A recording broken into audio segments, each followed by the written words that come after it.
This is a CBS News special report. I'm Jeff Glor reporting from Singapore. Good evening to you in the States. It is Tuesday morning here in Singapore and a new day in relations between the United States and North Korea.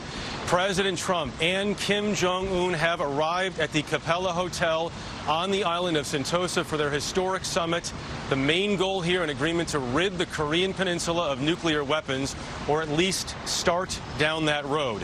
You are looking at a live picture at the Capella Hotel. You see the red carpet, you see the North Korean flags and the American flags as we await the arrival momentarily of both of these leaders. The first time ever that a sitting U.S. president has met with the leader of North Korea. I'm joined now by our CBS News chief White House correspondent, Major Garrett. And Major, we should mention at this hour we're dealing with breaking news on multiple fronts. One is this summit, and two is the president's economic advisor, so involved in this dust-up after the G7, just suffered a heart attack. Larry Kudlow, age 70, suffered a heart attack. President Trump tweeted that news. We've confirmed it at CBS News. Larry Kudlow, a longtime friend of President Trump, an energetic economic advisor, a big believer in big ideas, a free market economist through and through. This trade pursuit of the president's, tariffs, a possible trade war, it is stressful throughout the administration. They're not related, but Larry Kudlow suffered that heart attack, is recovering at Walter Reed. The president obviously will be thinking about that, at least as a subtext to his very high-stakes, high-risk negotiations face-to-face with Kim Jong-un. Kim Jong-un arrived at the hotel just moments ago. Standing next to Major is Do-yeon Kim. She's a CBS News contributor. You've long analyzed what's happening in North Korea, Do-yeon. As we look at these pictures, as we wait for them to arrive, as we wait for them to have this one-on-one, face-to-face, what are you looking for? I'm looking for two things. One is chemistry, and the second is substance. So when the two leaders meet, we're seeing pictures right now. What will their rapport be like? Will they have good chemistry, their demeanor, their interactions? We need a positive chemistry, positive atmosphere for this summit so that we can maintain diplomatic process going forward so that we do not revert back to last year's dangerous situation of bluster. The second is on substance. Will they be able to agree on what denuclearization means? If they do, what does that look like? How fast? What's the pacing? What's the sequencing? Well, speaking of that pacing, this is an accelerated process, to say the very least. It is. And, you know, this summit coming so early, it's risky. President Trump seemingly unprepared, that's risky. At the same time, it's the first time, the only time a sitting American president has been able to clarify directly from a North Korean leader what he thinks is denuclearization, what he wants in terms of security guarantees. And so these are some issues that the two leaders will have to decide on. Will they come across with an agreement on substance, or will it just be a show? Will it just be pronouncements of peace and nothing else? All right, Do-yeon. Kim Jong-un out of his vehicle and inside the hotel. We're going to bring in Ben Tracy now. Ben, you've been to North Korea multiple times. You were just there a few weeks ago. What is the North looking for here? Well, you know, just by sitting down, they get something from this summit. The Kim regime has long wanted some legitimacy, to be recognized by a president of the United States, to have a face-to-face meeting like this. But also for Kim Jong-un, this is about internal politics back home. He has promised his people that he's going to transform the economy, that he's going to get foreign dollars for investment for tourism in North Korea. And he really can't do that with these strict economic sanctions that North Korea has in place right now. So he's looking for a better relationship with the United States and hoping that down the road, those sanctions will go away. The big question is what he's willing to give up to get there. We're going to come back to you in just a moment, Ben. Watch and listen.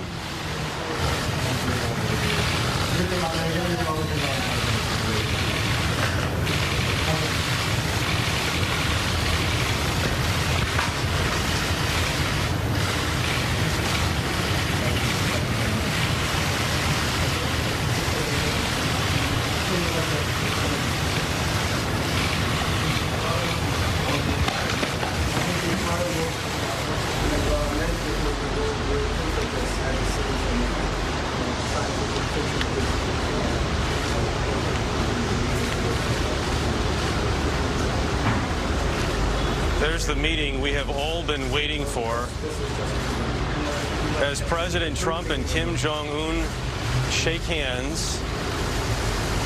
Once again, smiles from both men. as they proceed on to this meeting where they will talk one-on-one with translators, of course. Margaret Brennan is in D.C. right now. Margaret, take us through what we're looking at. Well, this is the chemistry is what we are watching for, but you just saw two men, arguably the world's most powerful one, shake the hands of a roughly 34-year-old dictator who hadn't really met anyone else running a country until just a few months ago, in part because of the arsenal that he has developed. Remember, President Trump believes he's walking into that room with the so-called Trump card of being able to control financial strangulation of North Korea. Kim Jong-un walks in with something no one in his family has ever been able to say, which is that he has a nuclear weapon that can be delivered to U.S. shores. Now, whether or not it could successfully penetrate and not blow up upon launch is a question U.S. intelligence is still trying to answer. But you just saw a man divided by 2 decades, completely different walks of life, come in and try to go through the chemistry and the artifice of diplomacy. But as former Secretary of State Madeleine Albright liked to say, diplomatic talks like mushrooms grow better in the dark.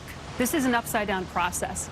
You are watching more of a media event than an arms control summit. Those arms control details, the content is being hammered out behind the scenes by professional diplomats on the sidelines here. Ambassador Sung Kim, our U.S. ambassador to the Philippines, decades of experience on Korean issues, has been meeting with his North Korean counterparts, and we have been told all those details, the things that will actually determine whether Kim gives up his weapons or not, have not been hammered out.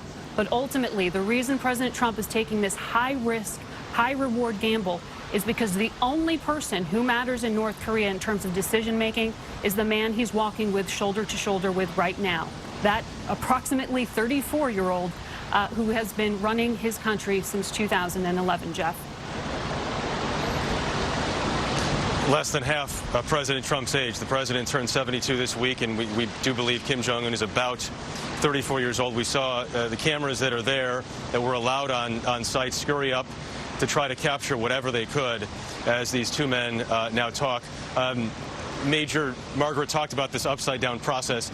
She did point out as well that they say they have gotten a lot done in advance in these talks. Professionals have been talking to one another, working out the logistics, working out those non-accidental camera angles that capture every one of these moments, each and every step. But this is President Trump's approach to diplomacy in miniature. The president looked at the North Korea conundrum and said, I'm not going to do what previous administrations have done, which is what? Work at the lower levels, lower echelon people, working their way up to the top. He said, no, I'm going to flip that script, literally flip the script for a primetime presentation in the United States of diplomacy at the highest level. And it's that approach President Trump uniquely believes he is capable of pulling off, and that's why he's taking this risk. Let's listen to both of them right now. And we will have a terrific relationship, I have no doubt. 우리는 아주 굉장히 성공할 걸로 믿습니다. 그리고 아주 만나게 돼서 굉장히 영광스럽게 생각합니다. 아주 훌륭한 관계를 가지고 있고 아주 전혀 의심 없이 좋은 관계를 우리가 맺을 거라고 생각합니다. 또 여기까지 오는 일이 그리 쉬운 일은 아니에요. Well, it was not easy to get here. 우리한테는 이 발목을 잡는 그 과거가 있고 또 그릇된 국민과 발행들이 우리 때로는 우리 눈과 귀를 가리고 있었는데 우리 모든 것을 이겨내고 이 자리까지 왔습니다. The past worked as fetters on our wings, and the old prejudices and practices worked as obstacles on our way forward, but we overcame all of them, and we are here today. That's true.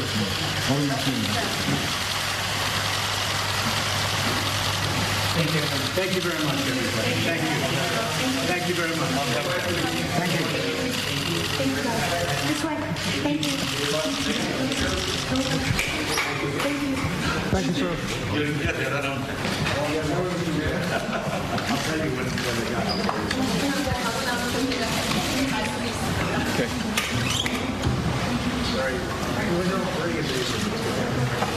All right, guys, let's go. Thank you very much. Thank you. Thank you.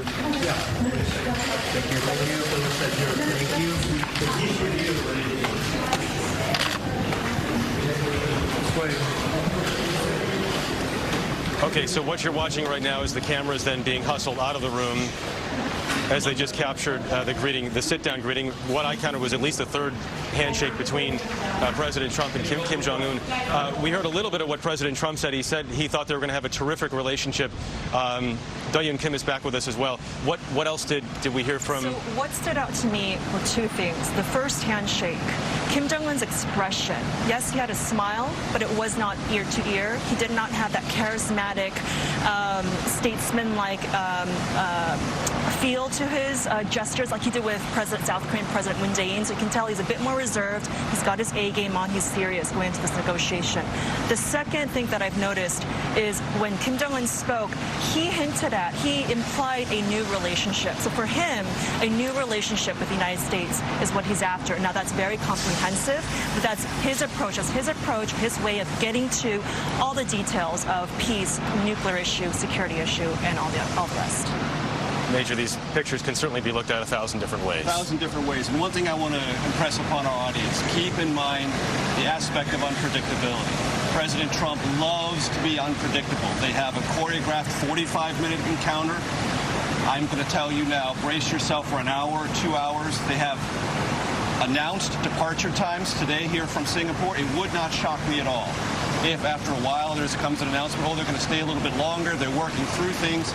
Keep in mind, what President Trump wants to create here is not only outcomes, success, but keep alive the unpredictability and the possibility of personal interaction, achieving something that maybe even the professionals weren't quite sure was possible when they went and sat down together. Margaret Brennan in New York still.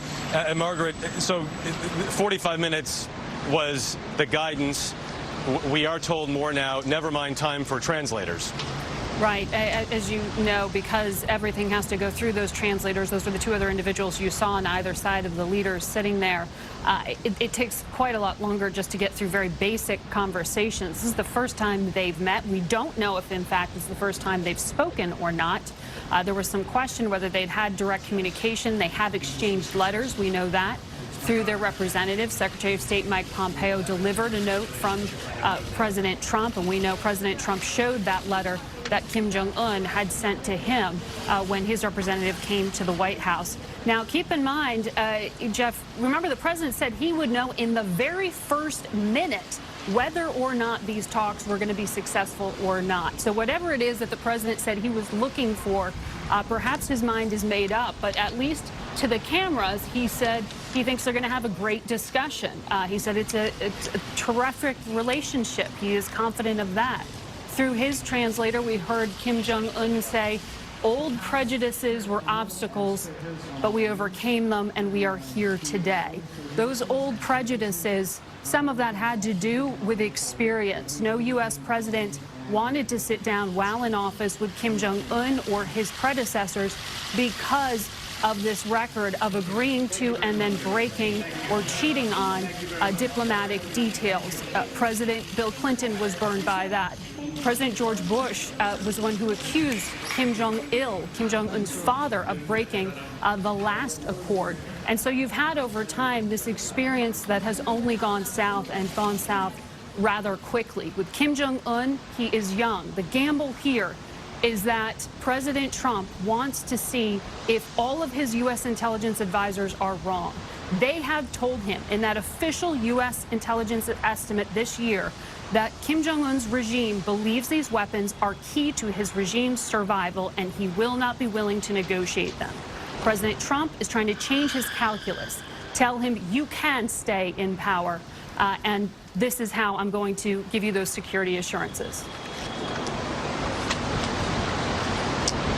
Okay, Margaret Brennan, thank you very much. You talk about those old prejudices. The question is how distinct the separation will be between Kim Jong-un and his father, Kim Jong-il. But the breaking news at this hour, you are looking at the Capella Hotel on Sentosa Island here in Singapore, and President Trump and Kim Jong-un have met for the very first time as they begin this one-on-one time to be determined as they communicate through translators. We will have much more on this meeting as we continue here throughout the evening, also on your local news on this CBS station and our 24-hour streaming news service, CBSN, for some of you in the West on tonight's CBS Evening News.